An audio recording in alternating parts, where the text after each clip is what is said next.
आगे की सभी वीडियो में मैंने आपको बद्री क्षेत्र के तीर्थों के महत्व के बारे में बताया है। क्या आप जानते हैं कि अग्निदेव के सर्वभक्षण रूप दोष का निवारण कैसे हुआ था, जो कि बद्री क्षेत्र में ही हुआ था? अगर आपको नहीं पता है तो हम बताते हैं। एक बार कार्तिकेय जी ने भगवान शिव से कहा कि हे पिताजी, बद्री क्षेत्र का उत्पत्ति कैसे हुआ था, किन किन लोगों ने इसका सेवन किया है तथा इस क्षेत्र का अधिपति कौन है, यह बातें मैं जानना चाहता हूँ। भगवान शिव कार्तिकेय के प्रश्न का उत्तर देते हुए कहते हैं कि यह बद्री क्षेत्र अनादि सिद्ध है। जैसे वेद भगवान के शरीर हैं, उसी प्रकार यह भी है। इस क्षेत्र के अधिपति साक्षात भगवान नारायण हैं। नारद आदि महर्षियों ने इस क्षेत्र का सेवन किया है। काशी में श्री पर्वत के शिखर पर तथा कैलाश में पार्वती सहित मेरी जैसी प्रीति है, उससे अनंत गुनी अधिक बद्री क्षेत्र में है। अन्य तीर्थों में स्वधर्म का विधि पूर्वक पालन करते हुए मृत्यु होने से मुक्ति होती है, परंतु बद्री क्षेत्र के दर्शन मात्र से ही मुक्ति मनुष्यों के हाथ लग जाती है।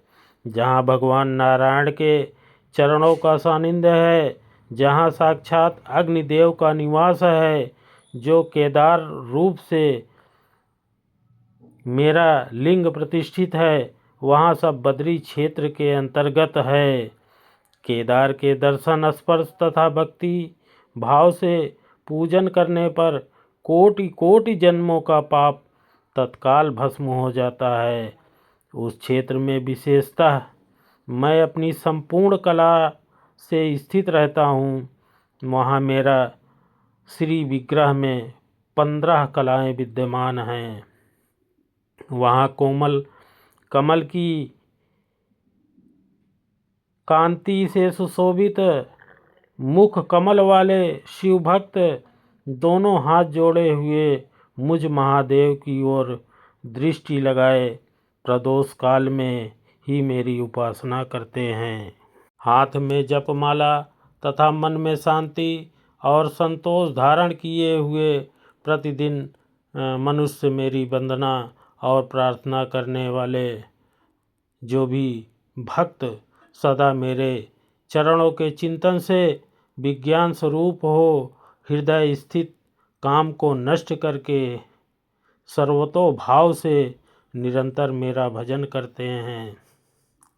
काशी में मरे हुए पुरुषों को तारक ब्रह्म मुक्ति देने वाला होता है, परंतु केदार क्षेत्र में मेरे लिंग के पूजन से मनुष्यों की मुक्ति हो जाती है। श्री नारायण के चरणों के समीप प्रकाशमान अग्नि तीर्थ का तथा मेरे केदार संज्ञक महालिंग का दर्शन करके मनुष्य पुनर्जन्म का भागी नहीं बनता है। पूर्व काल में प्रयाग में ऋषियों का एक समुदाय एकत्र हुआ था, जहाँ भगवती गंगा यमुना के साथ मिलती हैं और वहाँ त्रिभुवन विख्यात दशाश्वमेध नाम तीर्थ है। वहाँ भगवान अग्निदेव ने ऋषियों के आगे उपस्थित हो विनीत भाव से पूछा, आप लोगों की एक दृष्टि और एक ज्ञान है, आप सभी ब्रह्मवेत्ताओं में श्रेष्ठ, दीनों के लिए करुणा से भरे हुए आर्द्र हृदय और दयालु हैं। आप लोगों को यहाँ उपस्थित देखकर मैं पूछता हूँ, सब प्रकार की दूषित वस्तुओं के भक्षण जनक पात्र से मेरा अंतःकरण लिप्त हो गया है। ब्रह्मज्ञानियों, बताइए मेरा उद्धार कैसे होगा? इतने में सब मुनियों में श्रेष्ठ व्यास जी गंगा में स्नान करके वहाँ आ पहुँचे और इस प्रकार बोले, अग्निदेव, आपके सर्वभक्षण रूप पाप की निवृत्ति के लिए एक श्रेष्ठ उपाय है। आप बद्री क्षेत्र की शरण लीजिए, जहाँ देवताओं के देवता साक्षात भगवान जनार्दन विराजमान हैं, जो सबके पापों का नाश करने वाले हैं। वहाँ गंगा जी के जल में स्नान करके भगवान की परिक्रमा और दंडवत प्रणाम करने से सभी पापों का क्षय हो जाता है। तब अग्निदेव उत्तराभिमुख होकर गंधमादन पर्वत पर आए और बद्री तीर्थ में पहुंचकर गंगा जी के जल में स्नान करके भगवान नारायण के आश्रम पर गए। वहाँ भगवान को प्रणाम करके उन्होंने भक्तिपूर्वक स्तुति किया। जो विशुद्ध विज्ञान धन स्वरूप पुराण पुरुष सनातन प्रजापतियों के पति सबके गुरु एक होते हुए भी अनेक रूपों को धारण करने वाले और संपूर्ण जगत के एकमात्र स्वामी हैं, शेषनाग की शैया पर शयन करने वाले उन शुद्ध बुद्धि नारायण को मैं नमस्कार करता हूँ।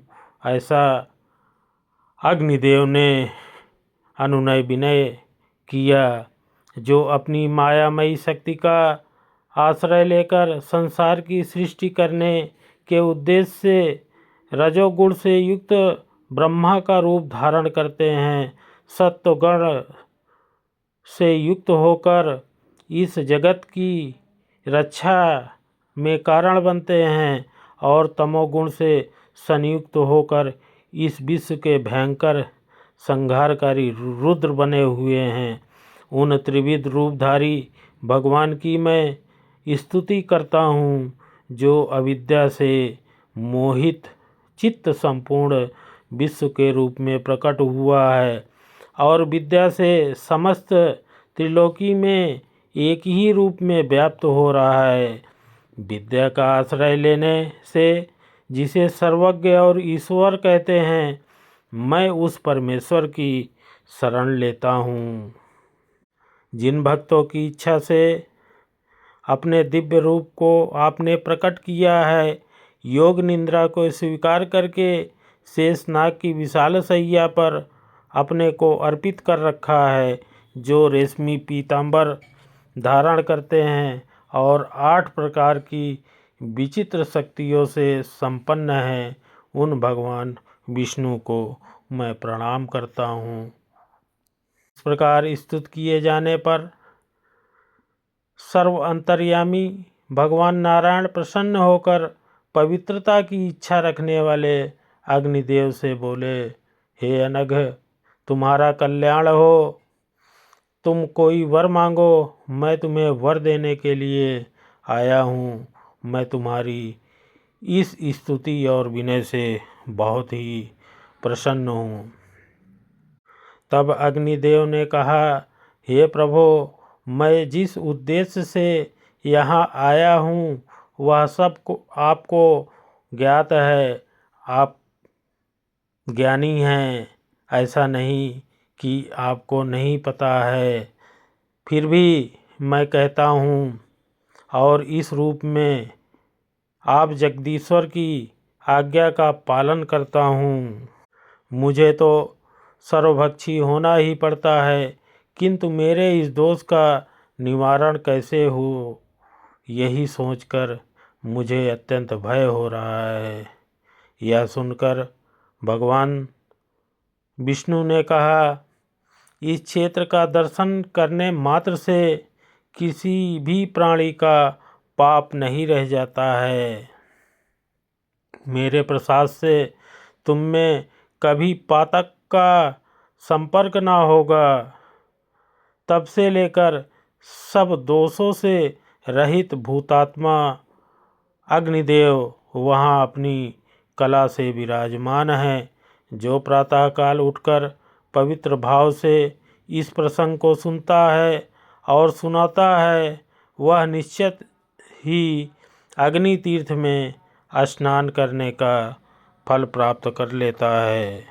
तो आपने देखा कि कैसे अग्निदेव को उनके सर्वप्रसाद भक्षण से जो पाप लगा था, उसकी मुक्ति का क्षेत्र भी बद्री क्षेत्र ही बना था और आज भी अग्निदेव साक्षात रूप में वहाँ बद्री तीर्थ में निवास करते हैं।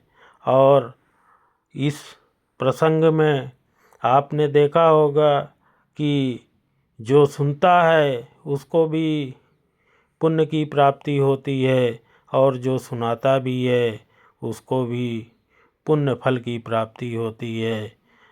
हिंदू सनातन धर्म में इन सब प्रसंगों को अवश्य सुनना चाहिए, तभी उनमें सत्संग की भावना जगेगी, कीर्तन की भावना जगेगी, स्तुति की भावना जगेगी, जिसके कारण हम अपने धर्म से परे नहीं होंगे और अपने धार्मिक और पौराणिक और सांसारिक रास्ते पर निरंतर चलते रहेंगे और किसी और रास्ते को हम लोग नहीं पकड़ेंगे।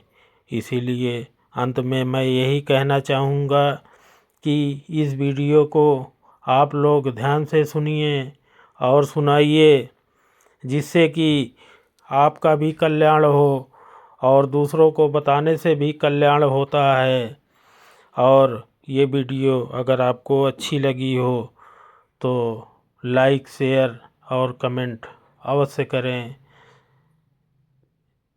और अंत में ओम बद्रीयाय नमः या ओम नमो नारायणाय या ओम नमो भगवते वासुदेवाय अवश्य लिखें।